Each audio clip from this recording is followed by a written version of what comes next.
Hi friends, இப்போ நம்ம என்ன பார்க்க போகிறோம் அப்படின்னா கருவேப்பிலை பொடி எப்படி செய்யுதுன்னு பார்க்க போகிறோம். ஃபஸ்ட்டு கடாயில் காய வச்சு எண்ணெய் சேர்த்துக்கலாம். சும்மா ஒரு 2 ஸ்பூன் அளவுக்கு சேர்த்துக்கங்க போதும். எல்லாத்தையும் வறுத்து எடுத்துக்கலாம்.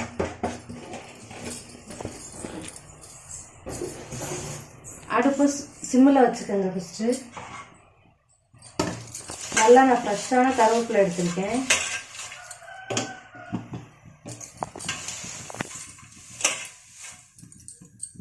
எண்ணெய் நல்லா காயட்டும்.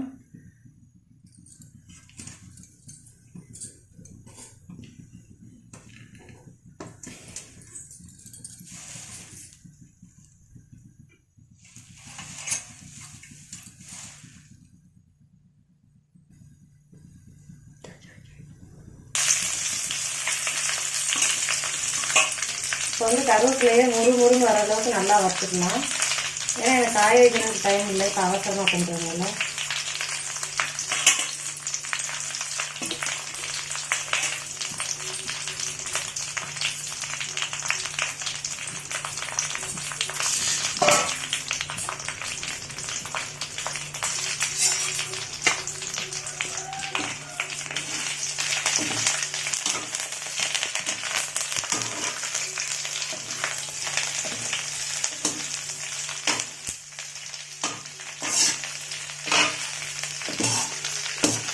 எதுக்காக இப்படி கிண்டுறேன் அப்படின்னா, ஒரு பக்கமாகவே கிண்டிடக்கூடாது. இப்படி கிண்டுறோம் அப்படின்னா இந்த எல்லா பக்கத்துமே எண்ணெய் வந்துடுச்சு பார்த்தீங்களா, அதனால தான்.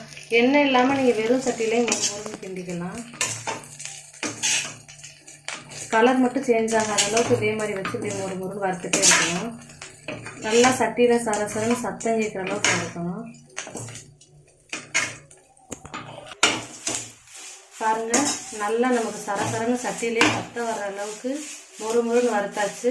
இப்போ நம்ம இதை எடுத்து வச்சுக்கலாம் தனியாக ஒரு பாத்திரத்தில்.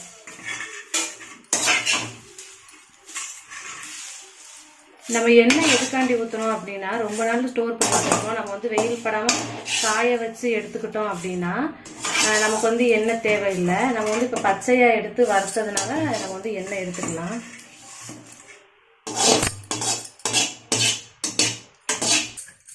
மறுபடியும் 2 ஸ்பூன் ஆயில் சேர்த்துக்கலாம்.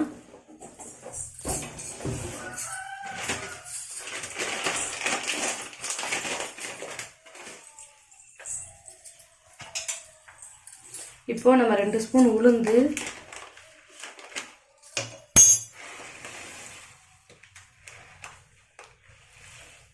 எல்லாமே 2 ஸ்பூன் சேர்த்துக்கிட்டா போதும். ஏன்னா நான் ஒரு 2.5 கைப்பிடி அளவு தான் நான் கருவேப்பிலை சேர்த்துக்கிட்டேன்.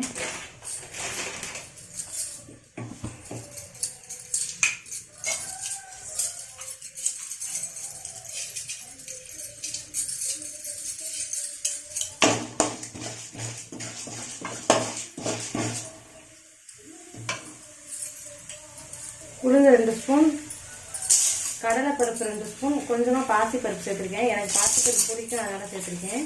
உங்களுக்கு தேவை அப்படின்னா நீங்கள் சேர்த்துக்கோங்க, ஆப்ஷன் தான்.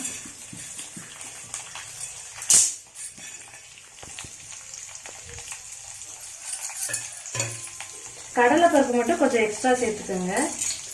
ஏன்னா நான் வந்து நிலக்கடலை பருப்பு சேர்க்கலை. உங்களுக்கு தேவைன்னா நீங்கள் சேர்த்துக்கோங்க. அதனால் நான் கடலைப்பருப்பு மட்டும் எக்ஸ்ட்ரா ஒரு 1/2 ஸ்பூன் சேர்த்துருக்கேன்.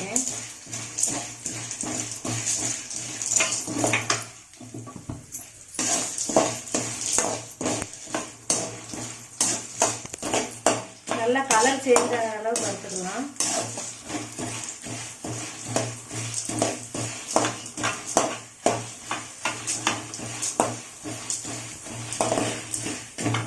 இப்போ பாருங்க, நல்லா பாதி அளவு வந்து இந்த வறுத்தாச்சு. இதில் கொஞ்சம் நான் நிலக்கடலை பருப்பு போடலை. உங்களுக்கு தேவை அப்படின்னா போட்டுக்கோங்க. நான் பொரிகடலை சேர்த்துக்கிறேன் 2 ஸ்பூன் அளவு. அப்படியே இதோடையே பட்டை மிளகாவும் சேர்த்துக்கலாம். எனக்கு காரத்துக்கு தகுந்த மாதிரி நான் ஒரு 15 மிளகாய் சேர்த்துருக்கேன். உங்களுக்கு எவ்வளோ தேவையோ நீங்கள் சேர்த்துக்கோங்க. பாருங்கள், நல்லா கலர் சேஞ்ச் ஆகிற அளவுக்கு வறுத்தாச்சு. இப்போ இதை நம்ம தனியாக ஒரு பாத்திரத்தில் எடுத்துக்கலாம்.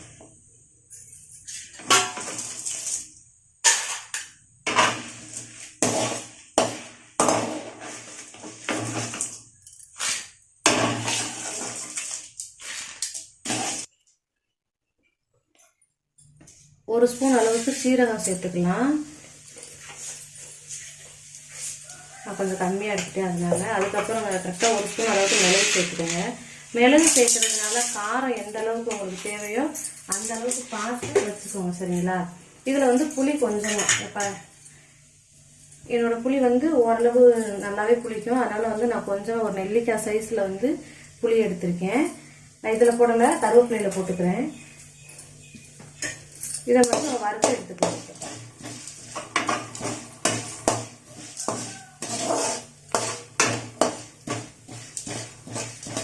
அதே எண்ணெய் தான், நம்ம 2 ஸ்பூன் எண்ணெய் எடுத்தாலே போதுமானது. பாருங்க, நம்ம வந்து இதை கருக விடாம இருக்கணும். அதனால அடுப்பு சிம்மிலேயே வச்சுக்கோங்க. நல்லா வெந்து முறுமுறுன்னு வந்துருச்சு. எண்ணெயிலேயே போதுமானது. இதுக்கு மேல ஆச்சுன்னா நம்ம கறிக்கிறோம். அதனால நம்ம எடுத்துக்கலாம். இப்போ வந்து நம்ம இது எல்லாத்தையும் எடுத்து வச்சுக்கலாம் தனியாக ஒரு தட்டில். இப்போ வந்து நம்ம அரிசி வறுத்து எடுத்துக்கலாம். நம்ம முன்னாடியே வெறும் சட்டியில் அரிசியை வறுத்துருக்கணும். இப்போ நமக்கு எண்ணெய் இருக்குது, ஆனாலும் பரவாயில்ல, நம்ம அந்த எண்ணெயோட வறுத்துக்கலாம். நான் பச்சரிசி எடுத்திருக்கேன், கொஞ்சம் நல்லா வாசமாகவும் இருக்கும்.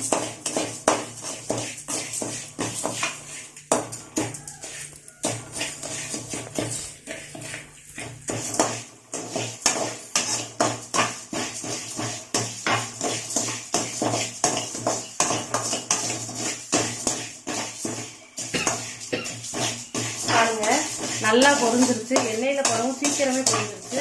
இந்த அளவு போதுமானது, கருகாத அளவுக்கு எடுத்துக்கோங்க. அவ்வளோதான், நம்ம எல்லாத்தையும் பவுடர் பண்ணிக்கலாம்.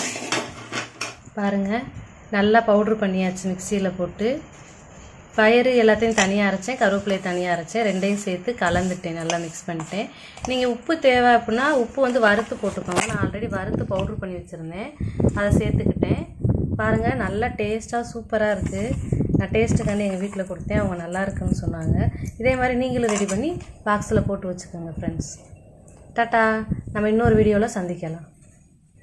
நீங்கள் பண்ணி பார்த்துட்டு எப்படி இருந்தது அப்படின்னு சொல்லி கமெண்ட்ஸில் சொல்லுங்கள்.